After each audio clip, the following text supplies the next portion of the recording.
What's going on, good people? Welcome on into the Delmarva Sports Insider, the only live and local show dedicated to giving you all local sports all the time.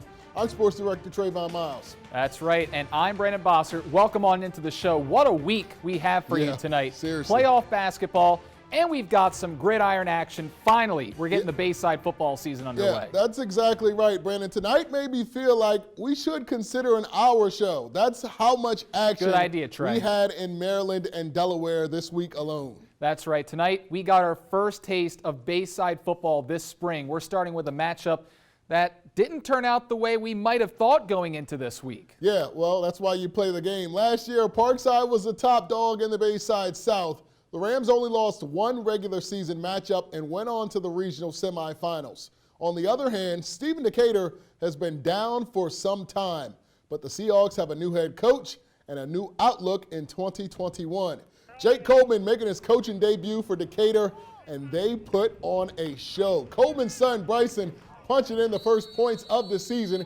Now get used to hearing about this kid. He's just a freshman. Yeah, you were raving about him, Trey. Second quarter, still ahead 7-0.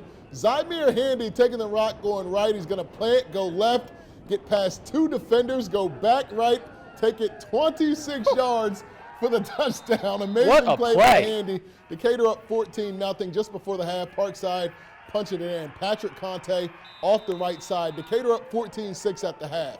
All right, after another Decatur score, Parkside punching in another. Malachi Jones rumbles in from a few yards out, just like that. We've got a 10-point game, but the Rams thought they had momentum, but Ashton Snellsire hits Coleman on a screen. Freshman jukes a defender, and he goes 57 yards to the end zone. Decatur opens up that lead, and late they seal it up for good right here. Handy on another sweep, cuts it up, and gets into the end zone there. Decatur shocks the Bayside. They knock off Parkside 38-12. Yeah, after the game, Jake Coleman, who recently lost his father, spoke on the night, getting the win on an emotional night, and just what his dad meant to him. Friday Night Lights. You know, I love you, and I miss you a lot, and I needed you, and obviously, losing my father within the last couple of weeks suddenly, and maybe I'm getting too personal, but it's just one of them things, man. It's a lot of emotions that go into this, and when you have when you got clear eyes and a full heart, I think you can do anything. I got 39 years with the best dad in the world, and I just. It's an emotional thing, and the fact that his grandson comes out here tonight and played like he did, it's a special moment, and for a family, and we're gonna cherish it for a while. Yeah, first of all, condolences to Coach Coleman and his family, but Brandon, what a performance. Honestly, I don't want to get carried away with things too much, but Decatur looks light years ahead of what they've been in previous years. Now, I know this is a small sample size, but the heart, the determination, the edge they played with tonight is a complete and they completely shell-shocked Parkside, and I think the final score was what it was because of that. Also, Bryson Coleman, an absolute stud. The way he came out in his first ever high school game and honored his grandfather, the way he played, amazing stuff altogether from the Seahawks tonight. Yeah, like you said, condolences to Coach Coleman out there. Decatur has a new look, like you said, new uniforms, new helmets.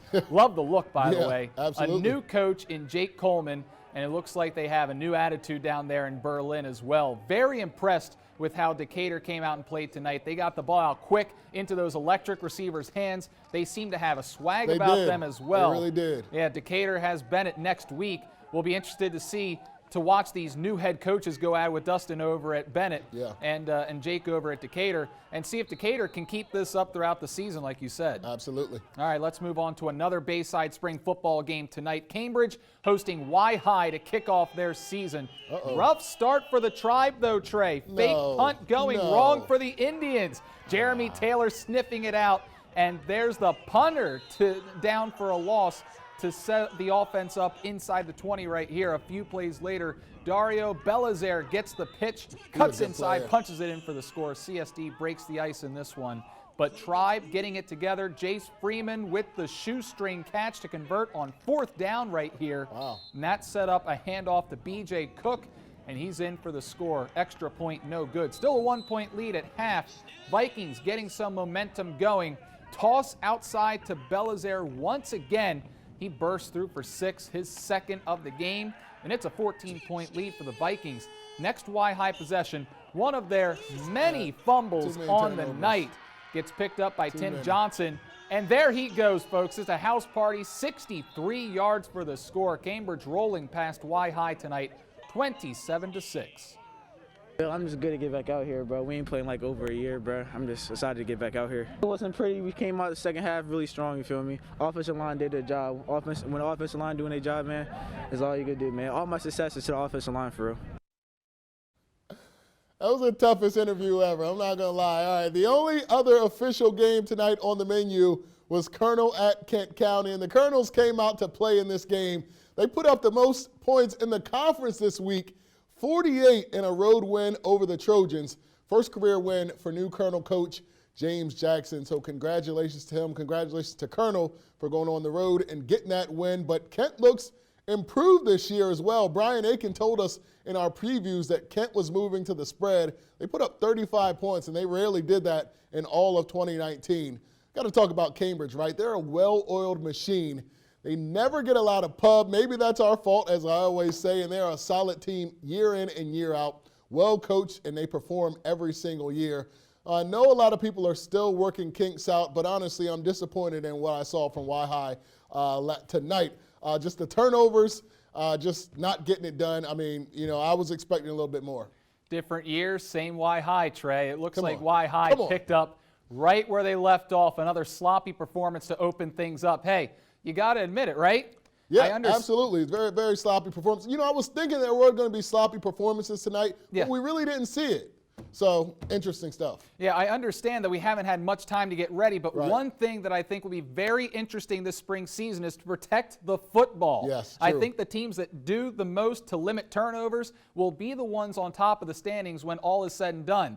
And, you know, it's very difficult when you haven't had much time to get ready for a football season, but it's one of the most basic fundamental things to just hang on to the football. Y-High needs to emphasize limiting those turnovers moving forward. And honestly, that's what happened with Y-High in their matchup with Cambridge last year. We remember that, Trey. We remember that. They fumbled really late in that game and ended up losing that game. Tonight, a lot of turnovers, not going to get the job done. That's the one thing, no matter if you play football in the spring or you play it in the summer or you play it in the winter, if you turn the ball over, you're going to lose the game. Right? Yeah, that'll do it for the A block. We're taking a quick commercial break, but when we return, the DIAA tournament is getting real. Delmarva in a nail-biter last night. We've got those highlights and much more when DSI returns. My name is Daria Belazaire, and I'm from CSD. You're watching Delmarva Sports Insider.